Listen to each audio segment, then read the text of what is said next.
क्या आप गुस्से में आकर किसी को भी बुरा भला बोल देते हैं? क्या आपने गुस्से में कुछ भी बोलकर किसी अपने का दिल दुखाया है? या आप बनते कामों को गुस्से की वजह से खराब किया है? अगर आप इन्हीं में से एक हैं जिन्हें गुस्से ने लाइफ की हर चीज पर ब्रेक लगा दी है, तो ये वीडियो आपके लिए है। हेलो फ्रेंड्स, मैं हूं Swati Juneja, mind wellness and life coach.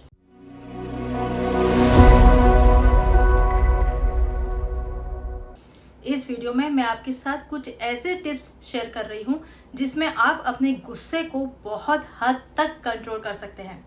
इस वीडियो को एंड तक जरूर देखिएगा क्योंकि एंड में आपके लिए एक सरप्राइज है। अगर आपने मेरा चैनल अभी तक सब्सक्राइब नहीं किया है तो प्लीज उसे सब्सक्राइब करें, और अगर आपको यह मेरा वीडियो पसंद आता है तो उसे लाइक और शेयर भी करें। गुस्सा हमारे अंदर का एक इमोशन है, एक फीलिंग है, ये हम सब जानते हैं। लेकिन जब वो हमारे कंट्रोल के बाहर चला जाता है तब वो प्रॉब्लम बन जाता है। वर्कलोड, ज्यादा रिस्पॉन्सिबिलिटी, ज्यादा स्ट्रेस होने के कारण हम चिड़चिड़े और गुस्सैल बन जाते हैं और हम अपने गुस्से में कंट्रोल नहीं रख पाते। ज्यादा गुस्सा करने से हमारे हेल्थ में भी बुरा असर पड़ता है। गुस्से में न सिर्फ हम अपने आप को बुरा फील कराते हैं बल्कि हम अपने एनवायरनमेंट को भी खराब करते हैं। अपने गुस्से में कंट्रोल न रख पाने से हमारे काम करने की जगह पर हमारे करियर, हमारे पर्सनल रिलेशंस, हमारे दोस्तों के बीच प्रॉब्लम क्रिएट हो सकती है। ये हर किसी के साथ अब एक कॉमन प्रॉब्लम हो गई है। कभी कभी लाइफ के कुछ खास पल और कोई अच्छी अपॉर्चुनिटी हाथ से निकल जाती है सिर्फ और सिर्फ हमारे गुस्से के कारण, और ये हम बहुत बाद में समझते हैं जब तक बहुत देर हो जाती है। उस टाइम फिर हम ये सोचते हैं कि उस वक्त समझ जाते तो आज बहुत कुछ बचा सकते थे। सो फ्रेंड्स, आज से ही आप इन सारी चीजों को फॉलो करें ताकि आप भी ज्यादा गुस्सा करने से बच सके। तो सबसे पहले बात करते हैं कि जब भी आप गुस्से में हैं तो कुछ बोलने से पहले दोबारा सोचें। बहुत से लोग की आदत होती है कि वो बहुत जल्दी रिएक्ट कर देते हैं, बोलने से पहले बिना सोचे समझे कुछ भी बोल देते हैं। ऐसा ना करें क्योंकि गुस्से में सिर्फ बात बढ़ जाती है। पहले 2 सेकंड का पॉज लें, बात को समझें, फिर रिस्पॉन्ड करें। सेकंड है डीप ब्रीदिंग करें। जब भी आपको लगे कि आपका स्टेट ऑफ माइंड चेंज हो रहा है, आपको गुस्सा आ रहा है, तो आप अपना पूरा ध्यान अपनी सांसों में लेकर जाएं। डीप ब्रीदिंग करें। ऐसा करने से आपका फोकस उस सिचुएशन से हटकर आपकी सांसों में आ जाता है और आप देखेंगे कि कुछ ही देर में आपका माइंड शांत हो जाता है। और जब आपका मन शांत होता है तो आप ज्यादा अच्छी तरह से और सही तरह से सोचने लगते हैं, और फिर आप अपनी जो भी बात सामने वाले को बताना चाहते थे या कुछ समझाना चाहते थे वो आप कर सकते हैं। थर्ड है फिजिकल एक्सरसाइज जरूर करें। ये हम सब जानते हैं कि हमारे अंदर जब स्ट्रेस बहुत बढ़ जाता है तब हमें गुस्सा आने लगता है। तो क्यों ना हम इस स्ट्रेस की जड़ को ही खत्म करें, और स्ट्रेस को अगर जड़ से खत्म करना है तो बॉडी को एक्टिव होना बहुत जरूरी होता है। बॉडी को एक्टिव रखने के लिए कुछ फिजिकल एक्सरसाइज करें। आप वॉक कर सकते हैं या जिम ज्वाइन कर सकते हैं या स्विमिंग भी कर सकते हैं। आप अपने पसंद की कोई भी फिजिकल एक्टिविटी कर सकते हैं। ऐसा करने से आपका माइंड डाइवर्ट होता है और आप रिलैक्स महसूस करते हैं। फिर आप कोई भी बात को अच्छी तरह से समझ सकते हैं। फोर्थ है बीच बीच में कभी कभी ब्रेक लें। हल्का फुल्का ब्रेक और टाइम आउट छोटे छोटे बच्चों के लिए नहीं होता।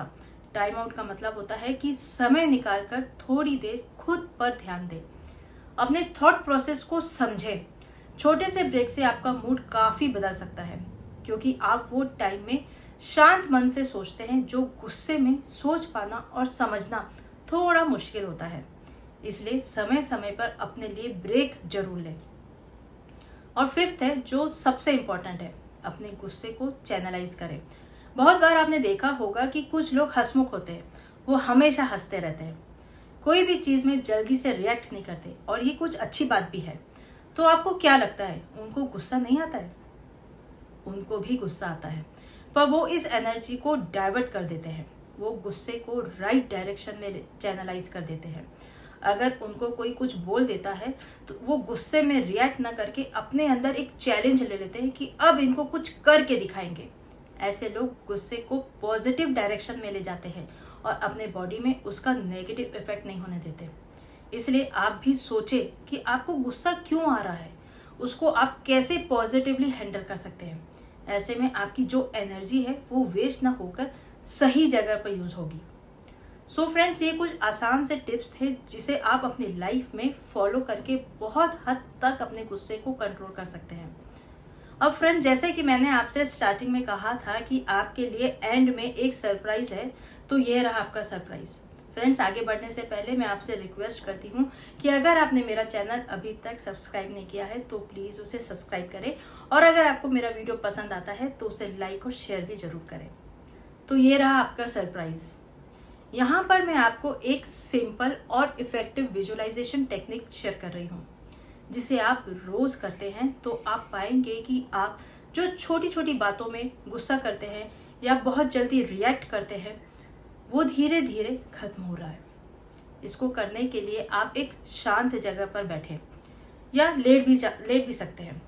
2-4 बार डीप ब्रीदिंग करें, गहरी सांस लें और इमेजिन करें कि आप एक ऐसी सिचुएशन में हैं जहां पर आपको गुस्सा आता है। आपके पास वही सारे लोग हैं जो आपको गुस्सा दिलाते हैं, पर आप वहां बहुत ही शांत हैं, आपके चेहरे पर हल्की सी मुस्कुराहट है। आप इमेजिन करें कि आप बहुत पोलाइट हैं, अपने आप को शांति से काम करते हुए या बात करते हुए देखें। इसे बार बार इमेजिन करते रहें, इसे एक मूवी की तरह देखें, मानो ये सारी चीजें एक मूवी की तरह आपके माइंड में चल रही है, और अपने मन में ये दोहराते रहें कि मैं आसानी से हर सिचुएशन को हैंडल कर लेता हूँ या कर लेती हूँ। इसे आप कम से कम 21 दिन तक जरूर करें। आप धीरे धीरे पाएंगे कि आप ऐसी सिचुएशन को बहुत पोलाइटली, कामली हैंडल कर लेते हैं।